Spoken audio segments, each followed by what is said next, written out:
Good afternoon po sa ating lahat. Praise the Lord. Tayo po muna.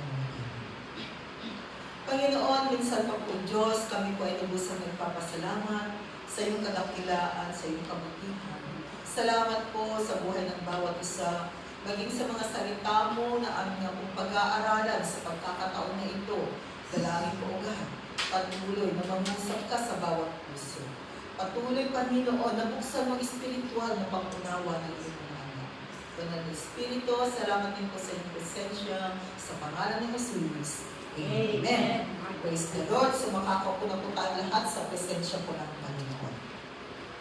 So maging ang ating mga online viewers, isa po mapagpalang hapon sa bawat isa po sa atin. So our topic this afternoon, it is about the cures of fear.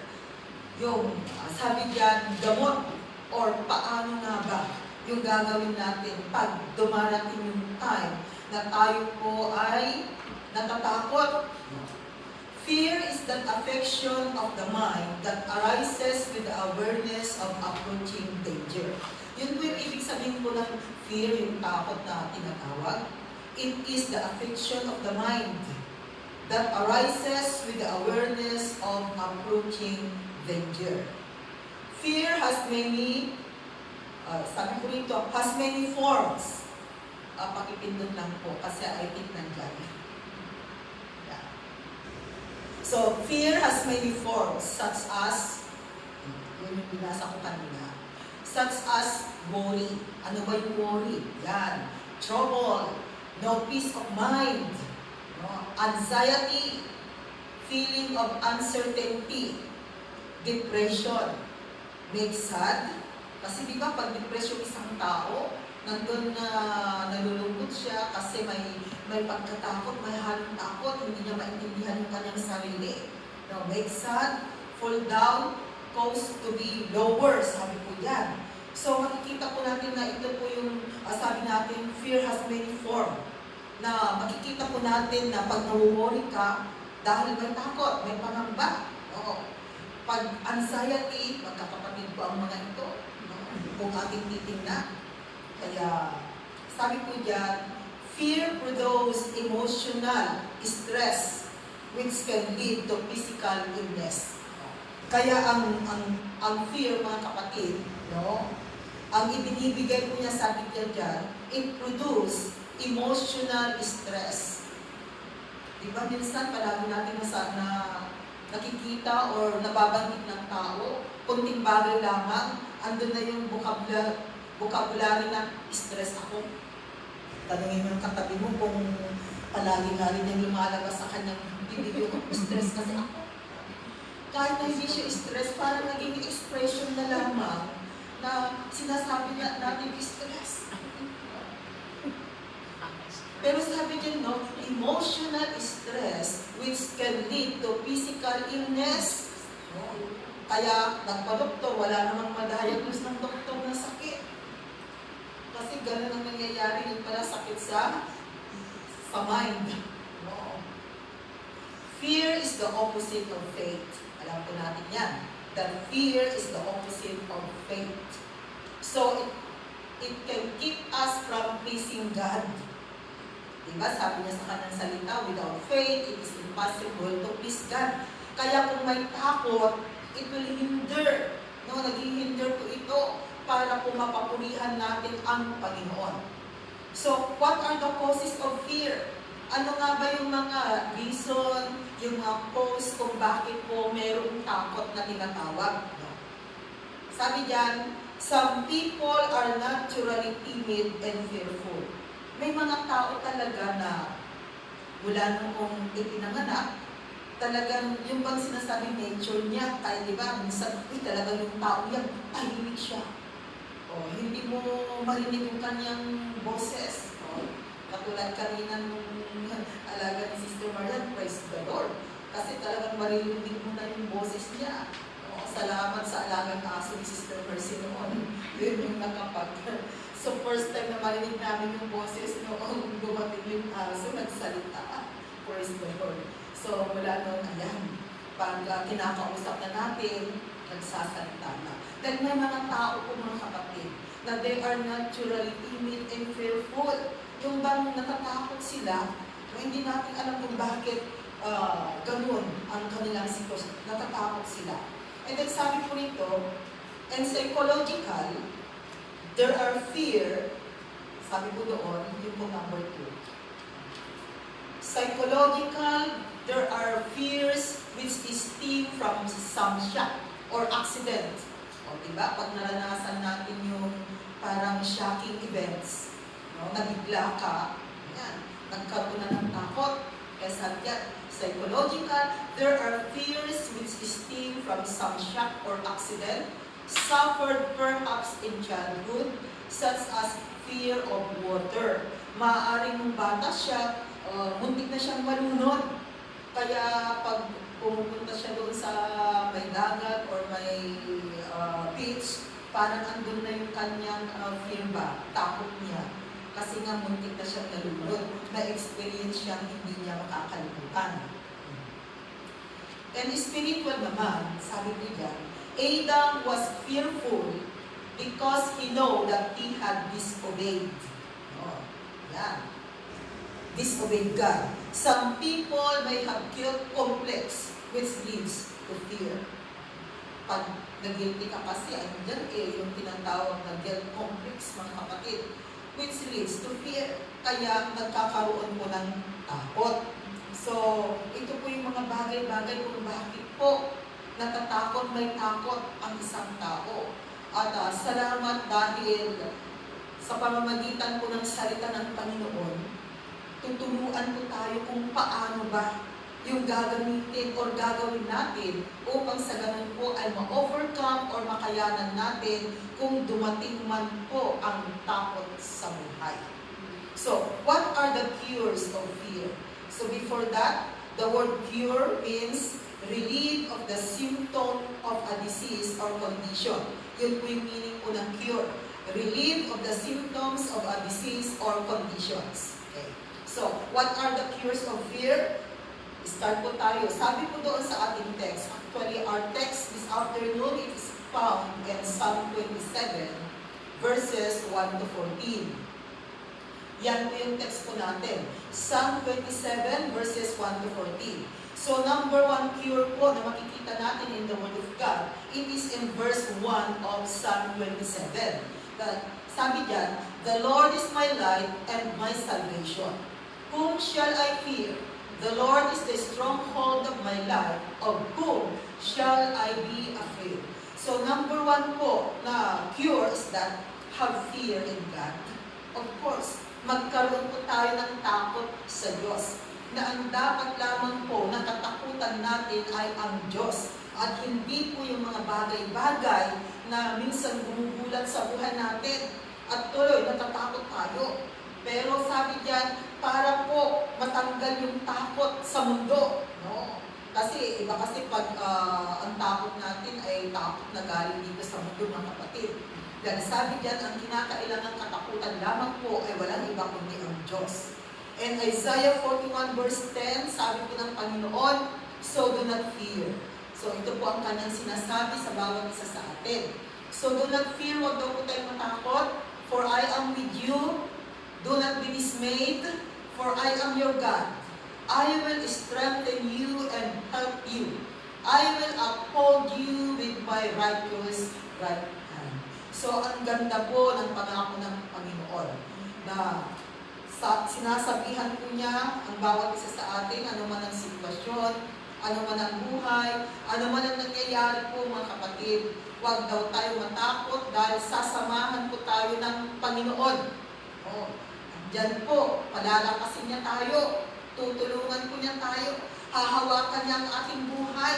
Ang kagandahan po, pag ang Diyos ang humawak sa atin, alam natin na hindi tayo mawawala, di ba?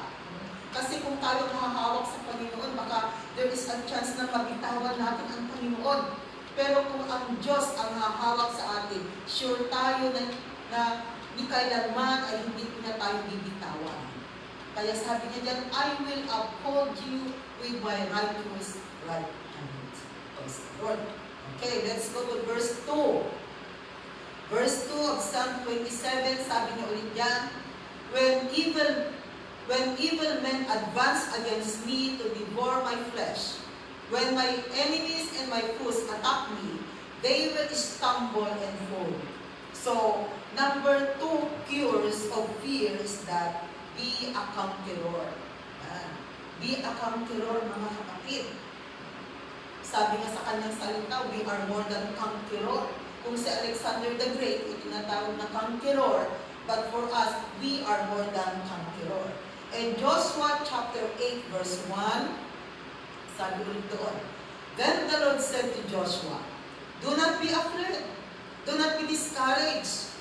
Napapansin ba ninyo na parang pag-afraid, andun yung discouragement, andun yung stress, andun yung dismay, di ba? Kaya sabi diyan, then the Lord said to Joshua, do not be afraid, do not be discouraged. Take the whole army with you and go up and attack Ai. For I have delivered into your hands the king of Ai, his people, his city, and his land. No, hindi ako marunong magbasa yan. At sabi ko, anong pronunciation nito? Ay ba? Ay? Yun pala nung may nagturo, di ba? AI, wala ang pronunciation niya. Kaya, AI. His people, his city, and his land. So, makikita po natin dito na ito po yung sinabi po ng Panginoon kay Joshua. At alam natin that Joshua, he is the successor of Moses during that battle. Kaya makikita po natin na talagang na-conquer po ni Joshua sa pamamagitan po ng tulong ng Panginoon. Dahil sabi ni Lord, huwag matakot. Kaya ganun din po mga kapatid, ang sinasabi po ng Panginoon sa bawat isa sa atin, huwag tayong matakot, huwag tayong ma-discourage. Kasi minsan ang dami pong mga nakaka-discourage sa atin, isn't it? No. Marami pong titingnan po natin yung ating kapaligiran. Marami pong nakakapagbigay ng discouragement. Pero huwag po natin hahayaan. Dahil pag yan po ay pinahintulutan natin, tayo rin po ang lugi, mga kapatid. Kaya sundin po natin ang sabi ng Panginoon, do not be afraid, do not be discouraged. So be a conqueror. Okay, number 3 cure. It is in verse 3. Okay, sabi niya ulit dun sa verse 3. Though an army besieges me, my heart will not fear. Though war break out against me, even then will I be confident. Talagang matapang siya. Ano? So, ibig sabihin po nito, number 3 cures is that maintain your confidence in the Lord. Yan. At nandun po na dapat ma-maintain pa rin po natin yung pagtitiwala, yung confidence natin sa Panginoon. Dahil alam po natin na hindi po niya tayo pababayaan. So maintain your confidence in the Lord. Hebrews 13 verse 16, verse 6. Not 16, yeah. Hebrews 13 verse 6, sabi po niya dyan, so we say with confidence, the Lord is my helper, I will not be afraid. What can man do to me? Sana ganito rin po mga kapatid.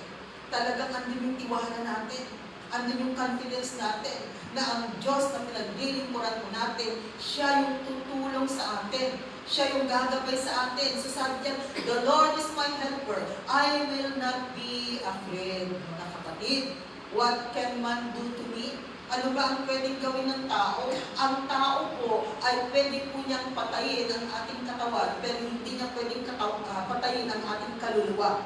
At alam natin na ang kaluluwa ay napakahalaga. Isn't it? No. At yan, hindi kayang patayin niya ng tao. Kaya sabi, what can man do to me? Ano ba ang magagawa ng tao sa akin? At kung tayo po ay may Diyos sa buhay natin, alam natin, meron pong pamamaraan ang Diyos para iligtas po ang bawat isa sa atin. Kaya huwag nating hahayaan na ang buhay po natin ay mabalot ng takot. Kasi mahirap po pag yung buhay natin ay balot siya ng takot. Sino sa inyo dito ang natatakot pag madilim? Kasi may mga believer na kahit na believer na pag madilim, walang ilaw, takot sila. Parang sinasabi nila na parang meron daw kasama hindi nila nag-iintindihan. Yung deliverance pag ganoon. Kasi wala po tayong dapat katakutan. Okay. Let's go to verses 4 and 5. And Psalm 27, and that will be our number 4. Number 4 cures po natin. That is in verses 4 to 5 of Psalm 27. Ng sabi, one thing I ask of the Lord, this is what I seek, that I may dwell in the house of the Lord all the days of my life, to gaze upon the beauty of the Lord and to seek Him in His temple. So, and verse 5, basahin pa natin ang verse 5. For in the day of trouble, He will keep me safe in His dwelling. He will hide me in the shelter of His tabernacle and set me high upon a rock. So number 4 cures of fear is that dwell in the house of the Lord. Manatili tayo sa tahanan ng Panginoon. Katulad ngayon, yan, araw ng day off natin. Tama, no? Turuan yung mga alaga, pag-araw ng day off, saan pupunta? Sa tahanan ng Panginoon. So kahit na bumabagyo last Sunday, no, naabutan ng typhoon number 9, it's good.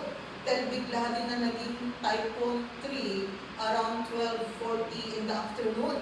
Kaya nakalabas yung mga kapatiran. Pero kahit na typhoon 9, talagang yung pwedeng lumabas, no, lumabas pa rin sila yung isang kapatid. Naglakad daw, na talagang pumunta dito kasi nga malapit din lang, pwede niyang lakarin, naglakad pero malakas ang hangin, isagit, no? Pero makikita po natin na still pa rin na araw ng Panginoon, there I will go, no, sa tahanan ni Lord. At nung hapon na, ayan, dumami na. Kaya yung mga outreaches natin, through online na lamang po yung kanilang ginawang service last Sunday. So sabi niya, dwell in the house of the Lord. Kung tayo po ay palaging nananatili sa tahanan ng Panginoon, mga kapatid, no, natatanggal po, nawawala po yung takot natin. Kasi yan ang sabi sa kanyang salita in verses 4 and 5 kanina. And Psalm 23 verse 4, sabi din doon, even though I walk through the valley of the shadow of death, I will fear no evil, for you are with me. Your rod and your staff, they comfort me. So nagpapatunay lamang, mga kapatid, na kung tunay at totoo na may Panginoon sa buhay, may Kristong naghahari po sa buhay natin, kahit nasabi diyan, maglakad na po tayo sa valley of the shadow of death. No? Kahit na anong panganib, kahit naman panganib, pero ang kagandahan, sabi diyan, nawawala ang takot. I will fear no evil. Bakit? Kasi kasama natin ang Panginoon. Di ba pagkasama natin ang Panginoon, wala na po tayong dapat katakutan. Kung sa mundong ito nga, di ba? Yung bata, pagkasama niya yung kanyang tatay, for example, na maglalakad sa gilid. Yung bata talagang makikita mo na matatag siya, makikita mo yung kanyang courage dahil alam niya na kasama niya yung kanyang tatay. So, how much more, mga kapatid, na sinasabi ng Panginoon that He is always within us. He will never leave us nor forsake us. So, magtiwala po tayo sa Panginoon. Okay. Verse 6. And verse 6, sabi ulit doon, then my head will be exalted above the enemies who surround me. At His tabernacle will I sacrifice with shouts of joy. I will sing and make music to the Lord. So, number 5 po, the cures of fear is that praising God. Oh, and praising God. Nandun po sana na palagi po natin awitan ng awiting papuri. Papurihan po ang Diyos na buhay. So, kung wala tayong ginagawa, kahit na nagtratrabaho, sige, awitan natin ang Panginoon. Kasi mawawala ang takot, mga kapatid. Pag nandun po na tayo po ay nagpupuri sa Panginoon. So pagpupuri sa Panginoon, ito po ay isang gamot para matanggal ang takot sa mundong ito. Hebrews 13 verses 15 to 16. Sabi diyan, through Jesus, therefore let us continually ipagpatuloy, sabi, continuous. Let us continually offer to God a sacrifice of praise, the fruit of lips that confess His name. O, the fruit of our lips, mga kapatid. Ibig sabihin yung awitan natin ang Panginoon, papurihan natin ang Panginoon. So kahit na yung boses natin ay pabalik ng Pilipinas, North and South, okay lang yan. No. At least, no, talagang galing sa puso na pagpupuri sa Panginoon. Dahil ang tinitingnan naman ni Lord sa atin, kung yung puso natin ay talagang tamang magpupuri sa Kanya. Aanhin mo naman yung magandang boses kung hanggang sa boses lamang, pero wala ang puso. No? So, mas maganda po na talagang galing sa puso natin na papurihan ang Panginoon. The fruit of our lips. And then verse 16, sabi niyo ulit dyan, and do not forget to do good and to share with others, for with such sacrifices, God is pleased. So, samahan natin. Sabi niya, huwag kalilimutan gumawa ng kabutihan at mag-share, tumulong. Or, kung ano yung pwede nating ibigay, itulong, let's do it. Kasi ang paggawa po ng kabutihan ni kailanman po, yan po ay hindi po tayo nalulugi pag tayo ay gumagawa ng kabutihan, ng kapatid. Dahil merong rewards na naghihintay. Diba, sabi nga ng Panginoon, pag gumagawa tayo ng kabutihan lalo-lalo na sa mga taong hindi tayo kayang suklian, ang magsusukli po sa atin ay ang Diyos. Diba, mas maganda yun. Kasi kung ang nagsukli o ang nagbayad sa iyo ay ang Panginoon, ay alam mong siksik-liblib na umaapaw. So, let's do good. Piliin po natin gumawa ng kabutihan dahil alam po natin na ang kabutihan ay nakakalugod sa Panginoon. Okay. Verse 7. Let's go to verse 7 in our text. Sabi niya ulit, hear my voice when I call. O Lord, be merciful to me and answer me. So, number 6 years of fear is that be prayerful. Be prayerful, mga kapatid. Be a man and woman of prayer. Nandun po sana na palagi po tayong lumalapit sa Panginoon. Nandun po sana na palagi natin kinakausap ang Panginoon. Because prayer means communication with God. No? Pakikipag-usap sa Panginoon. Psalm 34 verses 45. Okay, sabi niya ulit sa kanyang salita, I sought the Lord and He answered me. Dahil tunay po na ang Diyos po ay sumasagot sa lahat po ng kahilingan natin. O, di ba may tatlong way ng pagsagot si Lord? O, yes, no, and wait. Pag no, yung sagot ni Lord kasi ang hirap tanggapin. Kaya ipinipilit po natin minsan, kaya tuloy, no, nagkakaroon ng permissive will. No? Meron naman kasi tinatawag ng permissive will eh. Dahil sa kapipilit mo, ayan, pinahintulutan ka. And then at the end, pag medyo bali na yung nangyayari, no, saka mo sasabihin kay Lord na, Lord, pinag-pray ko naman, bakit ganito?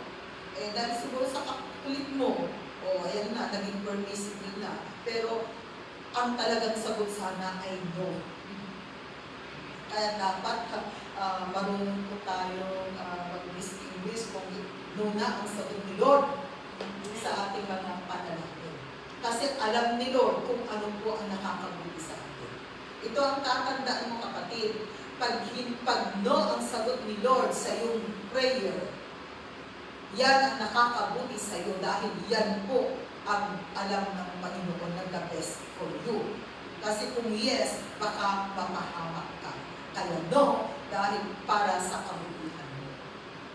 Kasi alam natin na si Lord po, no, gumagawa po para sa ating kabutihan. Lalo na pag sinasabi mo na, Lord, no, bahala ka na, Panginoon.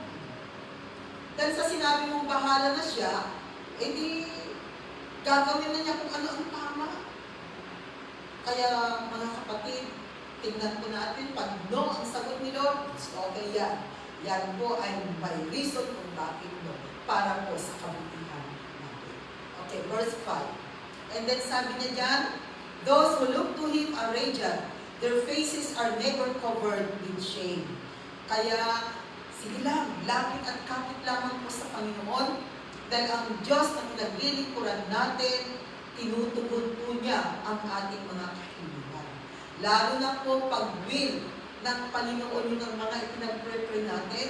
Ano ba yung example ng panalangin na it is God's will? Of course, the salvation of mankind. Kaya pag ang prayer natin, it is regards with salvation. God will answer it. Kaya sige lang mga kapatid, hindi man lang ninyo nakikita ngayon na ligtas ang ating mga families, but just keep on praying because it is God's will that man will be saved. Okay, let's go to verses 8 and 10 and Psalm chapter 27. And that will be our, pangilan na yan? Number 7 na natin, right? Okay, sabi dyan. My heart says of you, seek His face. Your face, Lord, I will seek. Verse 9. Do not hide your face from me. Do not turn your servant away in anger. You have been my helper. Do not reject me or forsake me, O God, my Savior. And verse 10, sabi niya dyan, though my father and mother forsake me, the Lord will receive me. Talagang hindi nang iiwan ang Panginoon, right? Kaya, number 7 years of fear is that seeking God. Seeking God, mga kapatid. Hanapin po natin ang Diyos. No? Siya po dapat ang maging number 1 sa buhay natin. Kasi, pag hinanap natin ang Panginoon, ni kailanman mga kapatid, talagang panalo po tayo.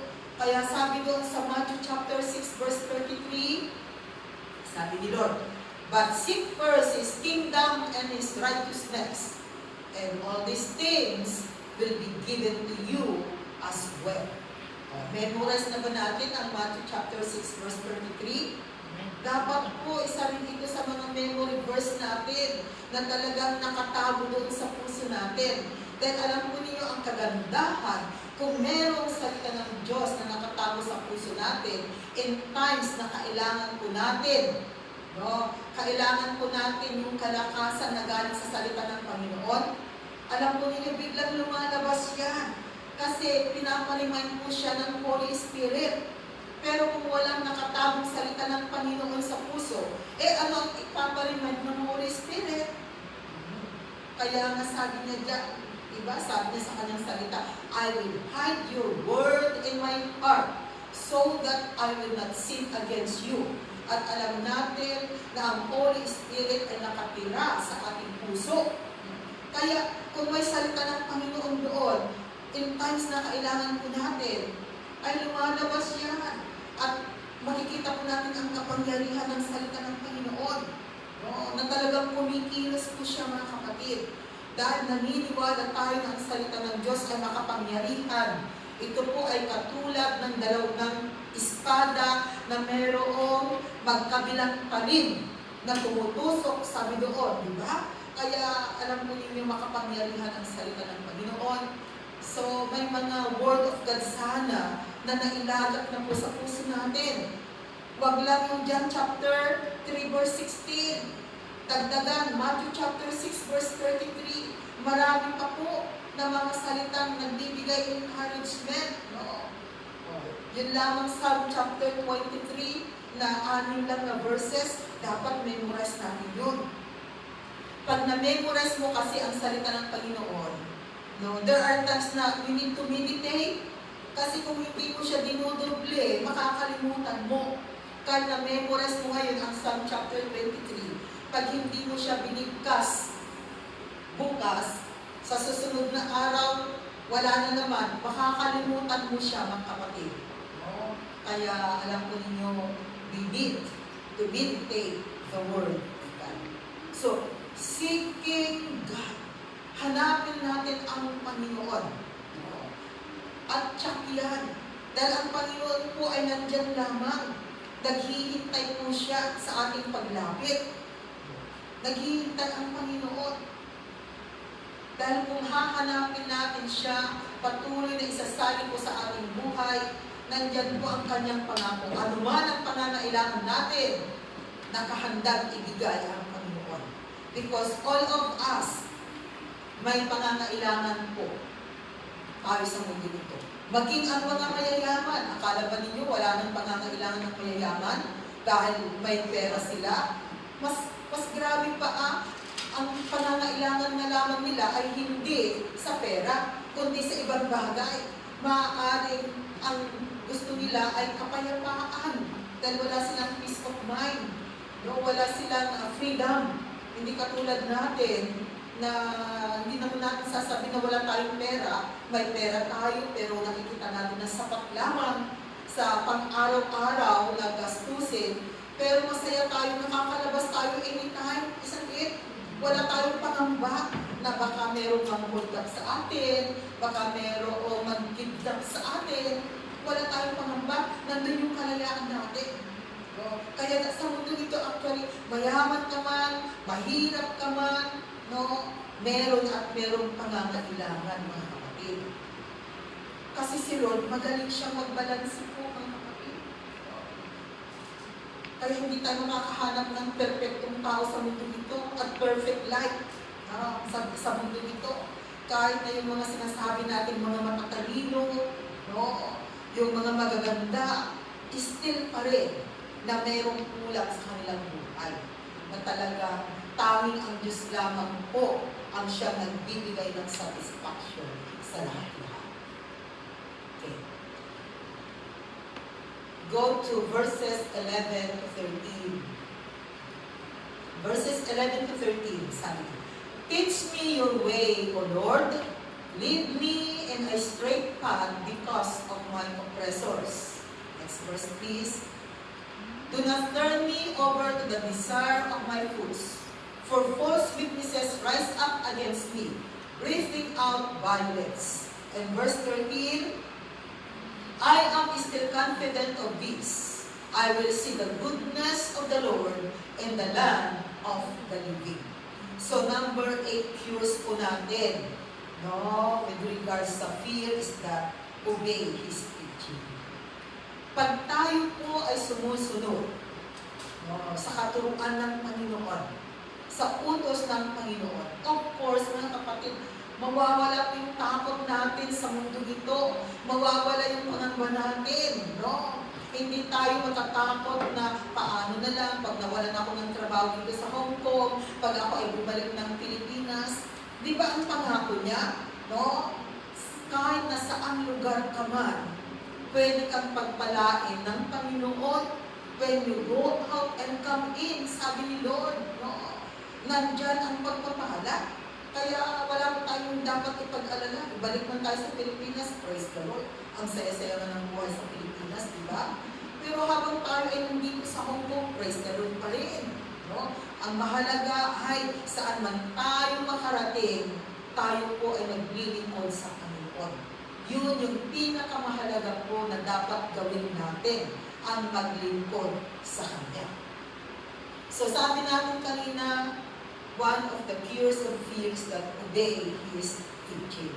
In Philippians chapter 2 verse 12, mga kapatid, ito po ang sabi po sa bawat isa sa atin, therefore, my dear friends, as you have always obeyed, i-claim na po natin that it's one of us, we are already obedient. Kasi sabi niya dyan, oh, as you have always obeyed, past tense pa ngayon obey po, meron ng di, diba? Kaya we claim it na tayo na ito, na obedience ang bawat isa. Not only in my presence, sabi po ni Apostle Paul, but now much more in my absence. Kaya kahit na wala po ang ating mahal na Bishop Moses na dito sa Hong Kong, still pa rin na nandun pa rin na ang kanyang mga anak dito ay patuloy na naglilingkod at patuloy na sumusunod sa Panginoon. Kaya sabi diyan, continue to work out your salvation with fear and trembling. So ito po yung ginagawa natin. Kasi hindi po tayo nakafocus sa tao, hindi nakafocus po tayo sa ating Panginoong Jesus. Nakafix po tayo sa ating Panginoong Jesus. So sabi ni Lord, continue to work out your salvation. Although our salvation, ang kaligtasan po natin ay libre, na yan ay ibinigay ng ating Panginoong Hesus sa pamamagitan ng ating pananampalataya sa ating Panginoong Hesus. Pero ito po yung part natin. Meron dapat tayong gawin. At ano yung dapat natin gawin? Ay, sabi niya, continue to work out your salvation with fear and trembling. Kaya mga kapatid, maglingkod po tayo sa Panginoon na merong takot sa Kanya. Kasi kung meron tayong takot sa Panginoon, no, takot din po tayong gumawa ng kasamaan sa mundo ito. No? With fear and trembling sa Panginoon. Pero sa mundo, sabi natin, wala tayong dapat katakutan sa mundo. Kundi ang dapat katakutan lamang ay ang Diyos na ating pinaglilingkuran. Kaya manatili po tayo mga kapatid. No? Nandun po na kahit na ano yung sitwasyon, hindi po yan magiging hadlang para tayo po ay manlamig o tatalikod sa ating pananampalataya sa Panginoon. And the last verse po natin, in verse 14 and Psalm 27, sabi niya dyan, wait for the Lord, be strong and take heart and wait for the Lord. So, number 9 cures of fear na makikita natin dyan is stand firm. Makatatag, mga kapatid. Habang hinihintay natin ang pagdating ng Panginoon, no? Sino sa inyo dito ang gusto ng mag-rapture? Gusto na ninyo? Ako, anytime. No? Ready na. No? Hindi ko na iniisip. Kasi alam ko, some of you, maaaring sabihin ninyo, how about my family? Alam ko ninyo, as long as you are doing your part, I believe, meron at meron din gagawin ang Panginoon. No? Yun yung prinsipyo ko, as long as I am doing my part in my service to God. Alam ni Lord, ang desire ng puso, alam niya na even the salvation of our family ay napakahalaga para sa atin. No? So, we just keep on lamang. No? As long as you are doing your part, no? Si Lord na ang bahala sa lahat. So, stand firm. Manatili po tayong matatag, mga kapatid. 1 Corinthians 15, verse 58. Okay, sabi niya dyan, therefore, my dear brothers, stand firm. So, magpakatatag. Let nothing move you. The word, let nothing move you. So, kahit na anumang klaseng bagyo ang darating sa buhay natin, hindi po tayo matitinag. Hindi matitinag. Diba yung kawayan? Kahit na malakas ang hangin, masayaw-sayaw lamang po yung kawayan. Pag natapos na po yung malakas na hangin, kung yung kawayan sana ay nakagalon, no, mamaya, unti-unti, ayan na naman, no, tatayo na naman siya. So, ganun din daw, dapat mga kapatid, let natin bumukas. Nandun pa rin kahit anong bagyo yan, pero makakayanan natin, malalampasan natin, at nandun pa rin na makakatayo tayo na kasama ang Panginoon. Kaya diba, sa mundo ito, hindi lamang po bagyo, no, sa paligid ang nangyayari, maging bagyo ng sariling buhay. No, yung katabi mo may bagyo yan. Hindi ko lang alam kung anong signal, pangmunga. O anong signal yung bagyo sa buhay mo ngayon. 1 ba? 2 ba? 3 ba? Dito, 1, 3, and then 8, 9, ano ang pinakamalakas? 10? 10, di ba?